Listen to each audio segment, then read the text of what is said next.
Good evening, everyone. Well, the Ishpeming Hematites have dominated its Division 7 district opponents, and today they played in the regional final at home against Lake City. Ishpeming hosting Lake City. It was a mud battle at the playgrounds this afternoon. Nice to see the mascot, but look at that. Can't even see the white in the jersey. In the first, Ishpeming's Alex Baronis takes the snap and keeps it for himself. The 6-yard touchdown. 2-point conversion was good. 8-0 Hematites. Still in the first, and Baronis is going to drop back to pass full of energy, but he's going to throw it to the other team. Hayden Francisco makes the interception, and Trojans are now in control. Start of the second, QB Drew Marion takes the snap from the shotgun and runs it in from 3 yards to make it an 8-6 game, just stretching it over the goal line. It was 14-6 at halftime, Hematites, and Ishpeming used a 7-minute drive in the third that was capped off by another Baronis touchdown, 22-6 Ishpeming.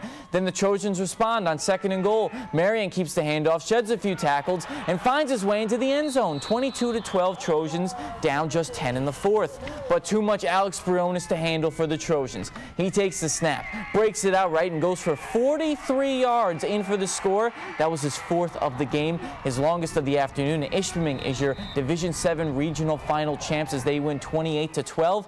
They play Pewamo, Westphalia in the Division 7 semifinals next week. In a Division 5 regional final, Devin Harris threw a 14-yard touchdown pass to Brian Hines with about a few minutes to go, and Menominee hung on to Edge Clare 28-21. We'll have highlights of this game Sunday on your late news. In a Division 6 matchup, a back-and-forth barn burner between Negaunee and Shelby. Trailing 7-0 late in the first quarter, Miners quarterback Tanner Uren options to Tyler LaJoy. He dives over the goal line for the score. 2-point conversion was good, 8-7 Negaunee. Second quarter now, trailing 13-8. Uren options again, keeping it this time, dancing past a few round defenders, and he gains 31 yards, setting up another LaJoy touchdown, 16-13 Negaunee after the 2-point conversion. And Shelby's first play on its next possession would be a handoff, and it goes to Devin Mussel, and he gets lost in the pile, but then he musses himself out and pops up 66 yards. 2-point attempt was no good. Tigers lead 19-16 at the half. Just felt like he kept running. First play of the fourth quarter, 4th and 6 on the Tigers 44, and Negaunee goes for it. Uren looks deep and finds LaJoy behind the secondary, as this is a beautiful deep ball. That was for 44 yards and the touchdown. 2-point conversion, no good, 22-16 Miners.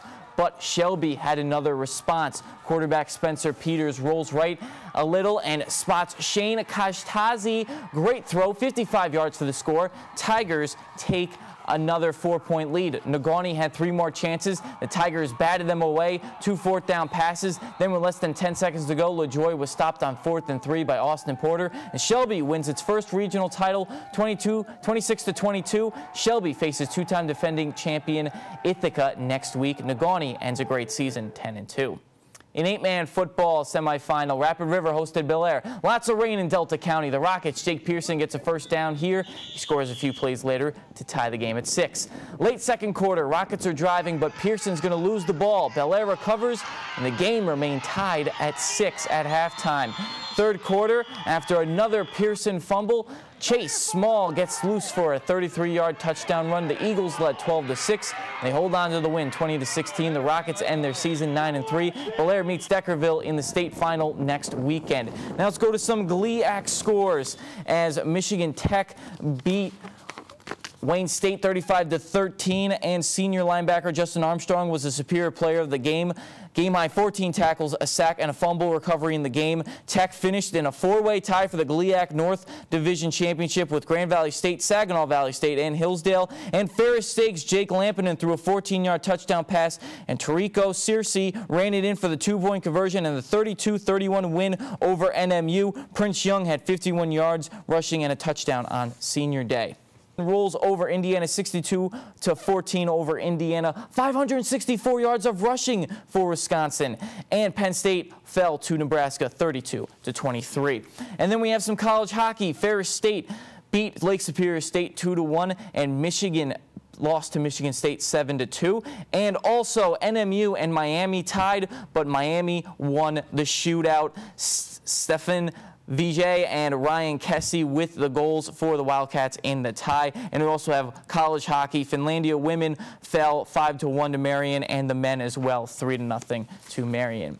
And fans came out to show appreciation for the NMU Volleyball seniors on their senior day. First set, Kalisha Harley sets up senior Andre Ring for the kill over the Lakers players, 2-1 Wildcats. And there was more Ring in the Wildcats as Harley sets to Ring for the tip, and the Lakers hit it out of bounds for the kill. Andre finished with 7 kills on the night. The Lakers come back, though, on the next play. Katie Fitzpatrick would set up Gabrielle Olsen for this monster kill, and Lakers only down 2 in the first set. But senior Jasmine Calhoun comes back and shows why she is so dominant.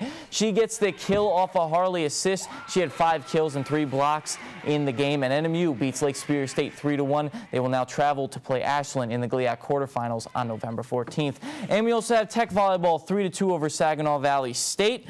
And then we also have some more basketball to get to. Former Hancock girls basketball coach and University of Michigan assistant Mike Williams brought his Davenport women to Marquette to face NMU, and NMU just couldn't get out of it. They were scoring in bunches, but they ended up losing to Davenport by a score of 76-67. And also women's basketball to get to. It would be 79-48 Lake Superior State over losing to Indianapolis, and then Michigan Tech beat Concordia St. Paul 90-80. Sam Hoyt of Michigan Tech had a first triple-double in school history. And in men's basketball, Lake Superior State beat Springfield, Illinois 67-62. And also Go Gibbik, men's and women's teams beat Madison College in their games today. And all of that's on your website, uppermichigansource.com. All right, thanks so much, Donnie. We'll be right back after this.